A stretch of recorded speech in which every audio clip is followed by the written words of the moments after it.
नमस्कार दोस्तों, स्वागत है आपका क्रेजी क्रिप्टो मिंटू में। बात करेंगे मार्केट की। अचानक से मार्केट फिर से हल्का सा ग्रीन हो गया है। फैंटम, एप्टोस, कोरडाओ और कुछ टीडीएस की बात। आज सारी मिलीजुली बातें हैं, ध्यान से सुनिएगा, कुछ काम की होंगी।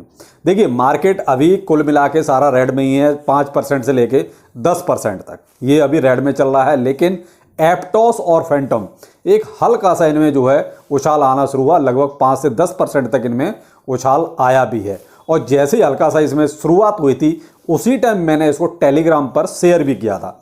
तो जिन लोगों ने ज्वाइन कर रखा है तो उनको हो सकता है कि छोटा मोटा एक प्रॉफिट अच्छा खासा बनता है। और अभी भी जब मैं वीडियो बना रहा हूं उस टाइम भी उसका ट्रेंड अप ट्रेंड है इन दो, यानी एप्टोस और फैंटम में। तो जिन्होंने टेलीग्राम ज्वाइन नहीं किया है, फ्री ऑफ कॉस्ट है भाई, मैं कोई चार्ज नहीं करता हूं, सारी चीज़ें फ्री देता हूं हर तरीके से। तो जिसको ज्वाइन करना है टेलीग्राम, और उसका लिंक आपका वीडियो के डिस्क्रिप्शन में अवेलेबल है। अब एप्टोस और फैंटम में ऐसा क्या हुआ जिसकी वजह से इनका ही प्राइस बढ़ा? बाकी सब तो अभी रेड हैं, क्योंकि सारे के सारे 5 से 10% नीचे हैं। देखिए, एप्टोस में जो अभी एक और न्यू अनाउंसमेंट हुआ, और जैसे ये अनाउंसमेंट की खबर मार्केट में फैली, वैसे ही इसमें प्राइस ऊपर चला।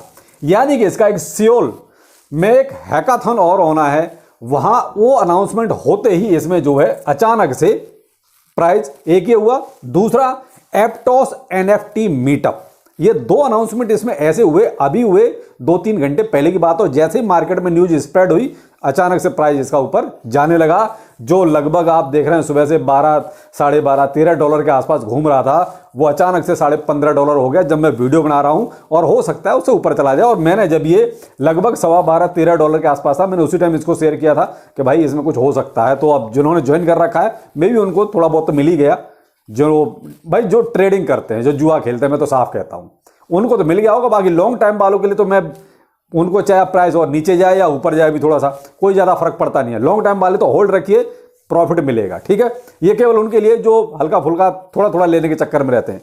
तो ये अपडेट मैंने फिर भी दिया था टेलीग्राम पर, तो ज्वाइन कर लीजिएगा। तो ये तो थे एप्टोस में, जो जिसकी वजह से इसका प्राइस अप हुआ। आगे है फैंटम। फैंटम में भी आपको मैंने पीछे का अपडेट दिया था कि मियामी इवेंट जो इसका होना है, यानी कि क्वांटम मियामी है, उसकी वजह से इसके प्राइस में अभी देखिए थोड़ा सा, उसमें जो भी कोई अपडेट होता है ना, उसकी वजह से इसका प्राइस बढ़ जाता है। अब वहां पर क्या हुआ है कि चेन लिंक ये और शामिल हो गया है। चेन लिंक ने भी वहां पर जो अपने कॉन्ट्रैक्ट एड्रेस वगैरह, स्मार्ट कॉन्ट्रैक्ट वगैरह की अपनी एक प्लानिंग कर रखी है, या वहां पर उसके बारे में जो भी है।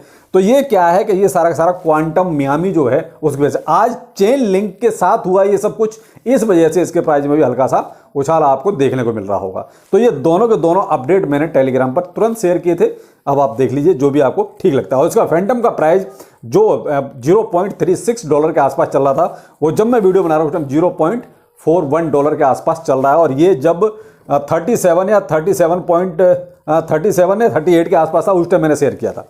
तो ये दो अपडेट हैं जिसकी वजह से इनमें जो है उछाल है। लेकिन मार्केट में कोई बहुत ऐसी पॉजिटिविटी नहीं है जिसकी वजह से ये कहा जाए कि अभी मार्केट में कोई बुल ट्रेंड या इस टाइप का है, वो नहीं है। वो हल्का फुल्का, ये तो देखिए अभी क्या है, अब मार्केट थोड़ा थोड़ा बढ़ेगा, वही रात को 12-1 बजे के आसपास फिर मार्केट नीचे आ जाएगा। तो ये क्या है, वहां तक ले जाते हैं और मार्केट वहां ले जाके छोड़ देते हैं। ये सब क्या है, प्रॉफिट बुकिंग चल रही है। तो ये पर डे का हिसाब हो गया आजकल। तो आप ये नहीं कह सकते कि इसी की वजह से ऐसा हुआ। तो ये कुछ इनमें दो में अपडेट थे, इसकी वजह से इनका प्राइस ऊपर गया। अब अगला जो था, ये देखिए मैं वही बता रहा हूं जो आप लोग पूछ रहे हैं, क्योंकि मेरे पास जो कमेंट्स आ रहे हैं तो वही ज्यादा बेहतर है कि वही आपको सारी चीजें क्लियर की जाए। अगला था कोरडाओ। देखिए साहब, कोरडाओ के बारे में आपसे एक चीज कहना चाहूंगा। कोरडाओ आप ये मान लीजिए, ये पाई नेटवर्क और ये कोरडाओ दोनों का लगभग सेम जैसा हिसाब है। अब यहां क्या है कि अभी पाई नेटवर्क थोड़ा पीछे चल रहा है, कोरडाओ थोड़ा आगे निकलेगा। मतलब इसका मेननेट वगैरह हो चुका है और उसमें अभी हुआ नहीं है। तो इसमें क्या है कि अब एकदम लास्ट स्टेज इसकी बची है, मतलब एक्सचेंज लिस्टिंग। इसमें अभी बहुत कुछ बाकी है, यानी कि पाई नेटवर्क में। कोरडाओ में अब लास्ट स्टेप है, यानी कि एक्सचेंज लिस्टिंग। अब एक्सचेंज लिस्टिंग देखिए, कई सारे एक्सचेंजों ने घोषणा भी कर देगा, हम करेंगे हम करेंगे हम करेंगे। लेकिन जिस दिन होगा वो पता चलेगा तब। लेकिन फिर भी 8-10 एक्सचेंजों ने इस चीज का एक तरह से वो ट्वीट कर करके उन्होंने ये घोषणा कर भी दी है। अब कह रहे हैं हम इसको खरीदें या ना खरीदें। तो भाई देखिए, आप खरीदेंगे कहां से? जो लोग ये कह रहे हैं कि हम कोरडाओ को खरीदना चाहते हैं, तो भाई अभी तो फैसिलिटी अवेलेबल ही नहीं है। ये केवल जो सबसे ज्यादा अभी फायदे में रहेंगे वो रहेंगे माइनिंग वाले, जिन्होंने कोरडाओ में माइनिंग की है और अपने टोकन अर्न किए हैं। वो तो देखिए अच्छा खासा फायदे में रहेंगे जब इसका एक रेट खुलेगा। अभी तो आपके पास ऐसा कोई ऑप्शन नहीं है कि आप इसको खरीद सकें या किस रेट में खरीदेंगे, तो जब लिस्टिंग होगी तभी कोई रेट खुलेगा। अभी तो इसका रेट भी नहीं है कि साहब क्या है क्या नहीं है। लेकिन यहां आपको कोरडाओ में एक चीज और आपको अलर्ट करना चाहूंगा, ऐसा ना हो कि जब तक ये लिस्टिंग हो उससे पहले कोई फर्जी कोरडाओ आ जाए, जैसे पाई नेटवर्क में हुआ। आप समझ सकते हैं इस चीज को अच्छी तरीके से। पाई नेटवर्क बहुत धूम धड़ाके के साथ लिस्ट भी हुआ, तब तो ऐसे ही लगा कि ये सब पाई ओरिजिनल है, लेकिन बाद में क्या सब फर्जीवाड़ा निकला। यहां गलती पाई नेटवर्क की भी थी कि उन्होंने जैसे ही स्टार्टिंग हुई उसी टाइम आके कंफर्मेशन देना चाहिए था कि ये हमारा पाई नहीं है, ये फर्जी पाई है, लेकिन उन्होंने बहुत लेट जाके ये कंफर्मेशन दी, तो कहीं ना कहीं वो शक के दायरे में भी आ गए थे। ऐसे ही कोरडाओ का है, तो कोरडाओ में अभी तक ऐसा कुछ भी सुनने को नहीं आ रहा है। अगर आप इनका जो ऑफिशियल ट्विटर हैंडल है, ऑफिशियल इनकी जो वेबसाइट है, आप वहां टच में रहिए। जिस दिन भी इसका एक्सचेंज लिस्टिंग शुरू होगी, क्यों, लिक्विडिटी भी तो प्रोवाइड कराई जाएगी ना, तो अभी तो एक्सचेंजों को लिक्विडिटी प्रोवाइड नहीं कराई गई है, तो इसलिए अभी थोड़ा सा आप इंतजार कीजिए। देखिए अब जब रेट खुलेगा तभी आपको पता चलेगा कि जो इसका असली रेट है क्या। तो अभी खरीदने वाले शांति रखिए। हाँ, जिन्होंने माइनिंग कर ली है उनकी तो फायदे हैं, वो तो टेंशन ना लें, उनके लिए कोई दिक्कत वाली बात नहीं है। क्यों, उन्हें फ्री में मिला हुआ है भाई। हाँ, उन्होंने वो अपनी जो मेहनत की है माइनिंग में वो मानते हैं, लेकिन ये कहो कि उन्हें किसी खरीद के मिला है, ऐसा नहीं, तो वो अच्छे फायदे में रहेंगे।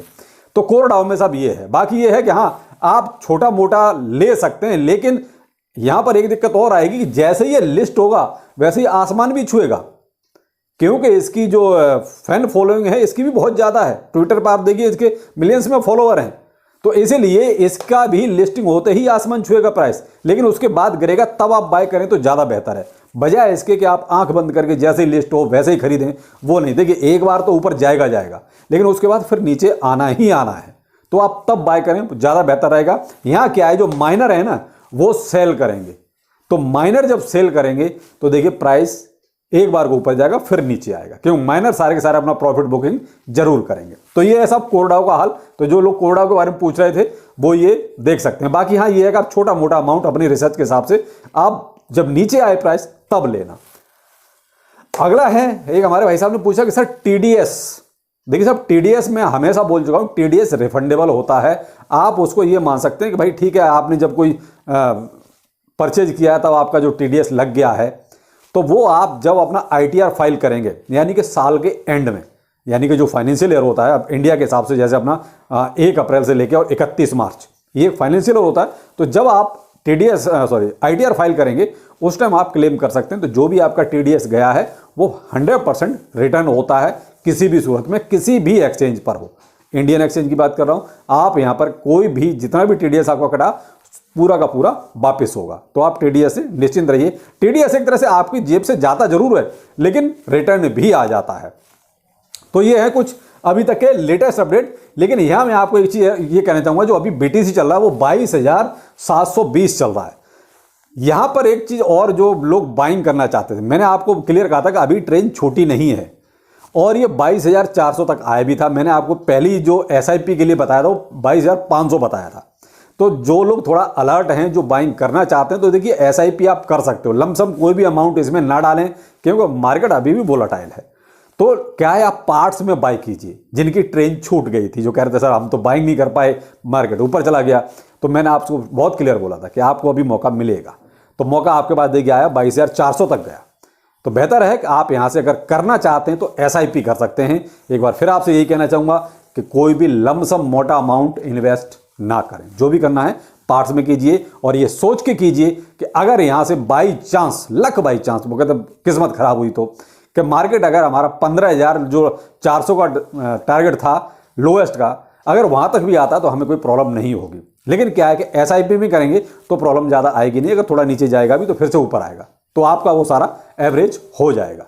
जो है, जो भी बाइंग करें एक बार रिसर्च जरूर कीजिए, जिससे कि आपको कोई प्रॉब्लम ना हो, क्योंकि आपकी रिसर्च बहुत जरूरी है, क्योंकि पैसा आपका है तो नफा नुकसान भी आपका ही है। तो चलिए फिर मिलते हैं, नमस्कार।